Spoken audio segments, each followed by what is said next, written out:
Neat 2026 results వచ్చాయి. ఈ 10 mistakes అసలు చేయకండి. Mistake 1, qualifying cut off is equal to seat అనుకుంటారు చాలా మంది. ఇది చాలా పెద్ద అపోహ. ఇది క్వాలిఫైయింగ్ కట్ ఆఫ్ అనేది మీరు కౌన్సిలింగ్ అర్హత పొందారు, అంతేగాని ఇది ఎంబీబీఎస్ బీడీఎస్ సీట్ గ్యారంటీ కాదు. సో ఇప్పుడు విద్యార్థులు క్వాలిఫై అయ్యారు. ఎవరైతే విద్యార్థులు క్వాలిఫై అయ్యారో మీరు సరైన చాయిస్ ఫిల్లింగ్ చేస్తే డెఫినెట్ గా ప్రైవేట్ సీట్ వచ్చేది గవర్నమెంట్ సీట్ షిఫ్ట్ అవ్వచ్చు. మిస్టేక్ 2, కౌన్సిలింగ్కి వెళ్ళినప్పుడు ఆల్ ఇండియా కోటా కానీ లేదా స్టేట్ కోటాలో కానీ ఒకటే పాల్గొంటారు చాలా మంది ఇక్కడ అనుకునేది ఏంటంటే నేను తెలంగాణ స్టూడెంట్, నాకు స్టేట్ కౌన్సిలింగ్ చాలు అనుకుంటారు. లేదా కొంతమంది ఓన్లీ ఆల్ ఇండియా కోటాలోనే ప్రయత్నిస్తారు. కానీ ఖచ్చితంగా మీరు గోల్డెన్ రూల్ గుర్తుపెట్టుకోండి, all India quota and state counselling రెండింటిలోనూ మీరు రిజిస్టర్ చేసుకోండి. మిస్టేక్ 3, చాయిస్ ఫిల్లింగ్ ని నిర్లక్ష్యం చేయటం. ఇది లాటరీ కాదు, గుర్తుపెట్టుకోండి. ఇప్పుడు కౌన్సిలింగ్ అయిపోయిన తర్వాత ఇది స్ట్రాటజీగా చేయాలి, ఇది లాటరీ కాదు, ఇది ఒక స్ట్రాటజీ. కాలేజ్ లిస్ట్ తయారు చేయడానికి కనీసం ఒక 1 డే పడుతుంది. మీ దగ్గర 3 లిస్టులు రెడీ చేసుకోండి. Dream colleges, safe colleges, backup colleges. కేవలం టాప్ కాలేజెస్ బట్టి మాత్రమే లాక్ చేస్తే మీకు సీట్ రాకపోయే అవకాశం చాలా ఎక్కువ ఉంది. మిస్టేక్ 4, కాలేజ్ నేమ్ చూసి అడ్మిషన్ తీసుకోవడం. చాలా మంది బిల్డింగ్ చూసి జాయిన్ అవ్వడం, అడ్వర్టైజ్మెంట్ చూసి జాయిన్ అవ్వడం చేస్తారు. కానీ మీరు చూడాల్సింది ఏంటంటే హాస్పిటల్ పేషెంట్ లోడ్ ఎలా ఉంది, అక్కడ ఫ్యాకల్టీ ఎలా ఉన్నారు, క్లినికల్ ఎక్స్పోజర్ ఎలా ఉంది, ఇంటర్న్షిప్ ఎలా ఉంది, పీజీ డిపార్ట్మెంట్స్ ఉన్నాయా లేవా, alumni. So beautiful campus does not guarantee a great doctor, good clinical exposure matters a lot. So మీరు కాలేజ్ సెలక్షన్లో మళ్ళీ చెప్తున్నాను, hospital patient load, faculty, clinical exposure, internship, PG departments, alumni. Mistake 5, round 1లో seat రాకపోతే hope వదిలేయటం. చాలా మంది round 1లో సీట్ రాలేదు అక్కడ ఆపేస్తారు. బట్ రౌండ్ 2 అట్లాగే మాపప్ రౌండ్, స్ట్రే వేకెన్సీ, కొంతమంది రౌండ్ 2లో కూడా మంచి కాలేజెస్ వస్తాయి.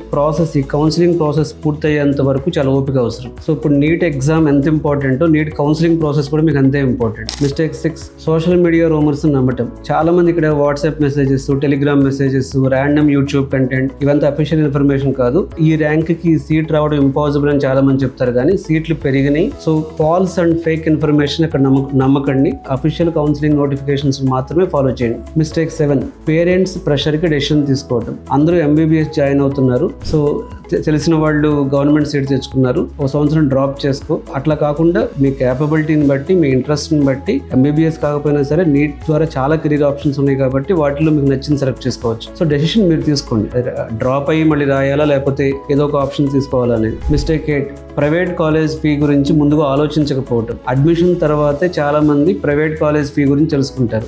మీరు ముందుగా తెలుసుకోవాల్సింది tuition fee, hostel fee, miscellaneous charges ఎంత, బాండ్ కండిషన్స్ కూడా ఉంటాయి కొన్ని చోట్ల, అవి మీరు బేర్ చేయగలరా లేదా. మిస్టేక్ 9, ఎంబీబీఎస్ మాత్రమే కెరీర్ అనుకోవటం. ఈ ఆలోచన వల్ల చాలా మంది అవసరం లేని డ్రాప్ లాంగ్ టర్మ్ కూడా తీసుకుంటూ ఉంటారు. హెల్త్ కేర్ లో BDS, BPT, BSc nursing, allied health, AYUSH courses. So health care field లో చాలా రకాల కోర్సెస్ ఉంటాయి. సో ఇది ఒక్కటే ఎంబీబీఎస్ ఒకటే అనుకోవడం అనేది కూడా ఖచ్చితంగా తప్పది. మిస్టేక్ 10, డాక్యుమెంట్స్ రెడీ చేసుకోకపోవడం. కౌన్సిలింగ్ ప్రారంభమైన ముందుగా డాక్యుమెంట్స్ రెడీ చేసుకోకుండా రేపు నీట్ కౌన్సిలింగ్ స్టార్ట్ అయిన తర్వాత అందరూ పరుగులు పెడతారు. మీరు ఖచ్చితంగా ఇప్పుడే సిద్ధం చేసుకోండి. Neat score card, admit card, 10th class memo, inter marks memo, TC, study certificates, category certificate, income certificate if required, Aadhaar, passport photos, ఇవన్నీ చివరి నిమిషంలో డాక్యుమెంట్స్ కోసం తిరగండి. కౌన్సిలింగ్ ప్రాసెస్ ని, డాక్యుమెంటేషన్ ని పూర్తిగా అర్థం చేసుకోండి. సో ఇంకొక చాలా పెద్దది, కెరీర్ లో ఒక గోల్. నీట్ రిజల్ట్స్ ని బట్టిగా కాలేజ్ అని కాకుండా, బ్రాంచ్ అని కాకుండా, కెరీర్ గోల్ అనేది ఇక్కడ మీకు చాలా ఇంపార్టెంట్. మీరు ఇప్పుడు ఇమీడియట్ గా చేయాల్సింది, రిజల్ట్స్ వచ్చేసినాయి కాబట్టి so AIQ all India quota notification follow చేయండి, స్టేట్ కౌన్సిలింగ్ వెబ్సైట్ ని ఫాలో చేయండి, డాక్యుమెంట్స్ ని సిద్ధం చేసుకోండి, కాలేజ్ లిస్ట్ తయారు చేయండి, పేరెంట్స్ తో ఫైనాన్షియల్ డెసిషన్ చేసుకోండి, అట్లాగే వాట్సాప్ రూమర్స్ ని ఇగ్నోర్ చేయండి. నీట్ రిజల్ట్స్ మీకు ఒక మంచి ర్యాంక్ వచ్చింది. మీ ఫ్యూచర్ ని నిర్ణయించేది మీ ర్యాంక్ మాత్రమే కాదు. ఈ 30 days లో నీట్ కౌన్సిలింగ్ ప్రాసెస్ ని అర్థం చేసుకోవటం, మంచి కాలేజెస్ ని అర్థం చేసుకోవటం. సో ఈ డేటా అంతా ప్రాపర్ గా స్టడీ చేస్తే మీకు వచ్చిన ర్యాంక్ కి మీరు ఇంకొంచెం బెటర్ కాలేజ్ని పొందే అవకాశం కూడా ఉంటుంది. నీట్ కౌన్సిలింగ్ ప్రాసెస్ లో మీకు హెల్ప్ కావాలనుకున్నప్పుడు ఈ వీడియోలో ఇచ్చిన నెంబర్ కాల్ చేసి మాతో డిస్కస్ చేయొచ్చు.